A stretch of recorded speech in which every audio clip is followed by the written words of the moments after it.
Ready? Not really, but... Well, you know who I'm with. Go on, I'm just wondering why you're wearing a suit. You've either been to a funeral or you've been to court. Which one is it?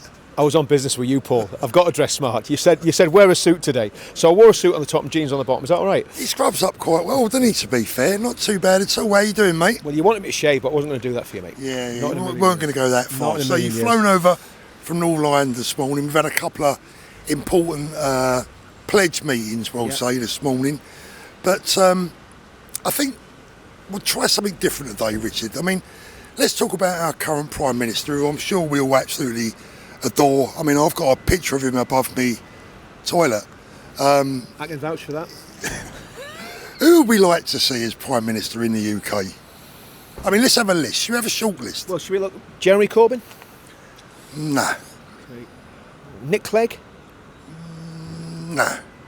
Diane Abacus? Well, be funny. It'd be a laugh, wouldn't it? It'd be a laugh. No, I think we need a serious politician. We need someone who knows what they're doing. Someone who's good at organising. Nigel Farage, we know you love Nigel. I was thinking you, Paul. Well, I'd have a go. No, to be honest, if we're going to be serious, I don't think Nigel's the guy. Is Richard Tice Prime Minister material? I can't. At the minute, Paul, I'm going to be honest with you. As reform as it is at the minute, I can't take reform seriously. Then you've got to look at the other smaller parties. We're talking things like the SDP. Again, with the SDP, you can't really look at them and go that they've got a viable option. So, I mean, the only person I can think of... Can I just stop you before you go any further? What about Robert Jenrick? What are you making of his... Because Robert's making some fairly decent noises, but are they just sound bites? I mean, we know what the Tories are like.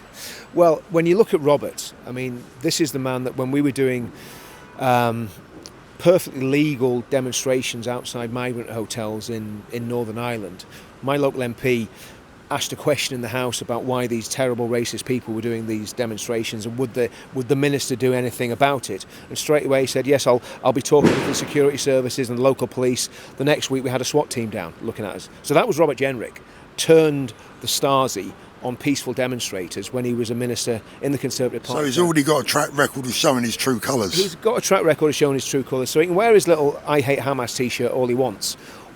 What have his actions been? And he talks about how he reduced migration. Well, I didn't see much of a reduction in the small boats. I didn't see the net migration numbers coming down. So as an immigration minister, wherever he was, migration minister, he was absolutely appalling. And he's going to be no different as a Conservative Party leader. I honestly think the Conservative Party's done. There's no point in this is one thing I would agree with Nigel Farage. Probably one of the only things. The Conservative Party is finished. It's the dead parrot sketch. It's a dead party. It's not coming back. How long is it going to take the old school Tory voters to realise that and to find a new political home? Well, I think the time's now.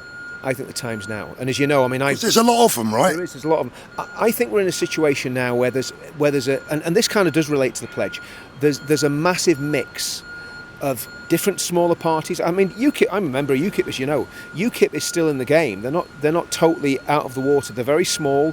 They would need a lot of rebuilding, but I think some sort of, not really a coalition, an amalgamation or whatever you want to call it, of UKIPers, maybe it's SDP, maybe it's some sort of reform coming together is what's needed. But I think the only way that can happen, and that's why I think talking about the pledge, and again we had some very high-powered meetings about the pledge today, not party political I might add, just people who are interested in the pledge. And I think with the pledge sitting above those parties, the pledge could actually draw those people together and actually bring something really, really amazing together. And that's, so does the personality of the Prime Minister matter? I mean, if you pushed me, I'd say someone like Ben Habib. When you look at Ben, he's very articulate. He's got, and I've seen him on GB News. He runs rings around everybody that he talks to. You could bring some outsiders. Douglas Murray, get Douglas Murray involved in politics. Again, another highly articulate person. Would he come back from the States? So I think what's got to be done is, I think the pledge has got to become the driving force behind it, where we get that 10 million people signed up to the pledge.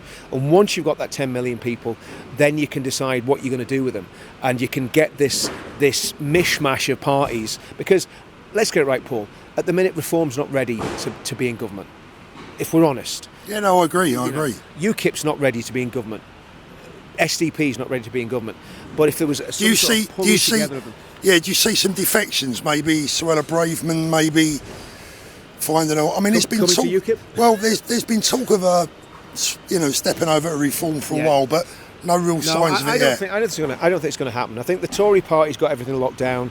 They're hoping for a renaissance under someone like Jenrick. I look at those Tory party candidates, and I just think they're absolute lightweights. They're pygmies. They're political pygmies. And I mean that's been the case for a long time with the Conservative Party. But I think this lot's probably the worst bunch that they've had to pick from. I mean, Sunak was disastrous. Liz Truss never really got off the ground because the deep state sabotaged her. And again, I don't know whether she'd have done it anyway. Bumbling Boris should never have been Prime Minister. He had a track record of being dishonest, a liar. So, and the Labour Party's proven themselves to be just as dishonest and just as bad. So we need something totally new. And what we need is someone who's a really straight shooter, who is honest and actually puts the country first. And it's finding that person is what's going to be the challenging thing. And to be honest with you, I don't know where you find that person, but there are some names that we could look at, like we mentioned earlier. But it's difficult because the truth of the matter is, until somebody steps up and says, "I'm going to lead this thing," we're just kind of clutching at straws. I mean, we're seeing like the right across Europe. Geert Wilders, you've got Marine Le Pen. We've had this result in Austria today. There is definitely a shift over to the right across Europe, but it seems to be the opposite here. What's going wrong? Well, it's the split vote, first of all. I mean, one of the problems you got when you're developing a new, I'm not even saying a new party, but a new sort of ideology and a new way of people voting, there are going to be some people left behind that are still voting Conservative. And there's going to be some people who vote for the new party. Now, all of the people that vote for the new party, probably in 2019 or whatever it was, voted Conservative. So they're all the Red Wall ex-Labour voters. Yeah. They all went across to the Tories. Then, when they were so let down by the Tories, Reform and Nigel threw the hat in the ring. 4 million people went across to the Reform Party. If those 4 million people had stayed with the Conservative Party, certainly it would have been a hung parliament at least. They might have got a small majority. But the problem that you've got is the next election is crucial, because if we have Reform being weak and only getting 4 million votes, and the Tories getting 6 or 7 million votes, we're going to be in exactly we're back to square one. So what needs to happen is, whatever that party is on the right, whether it's an amalgamation of Reform, UKIP, the SDP, I know that sounds crazy, whatever it is, that amalgamation of parties needs to be able to get probably 15 to 20 million votes. I know that sounds crazy, but that's what it really needs to guarantee the majority that we need to totally reform the country.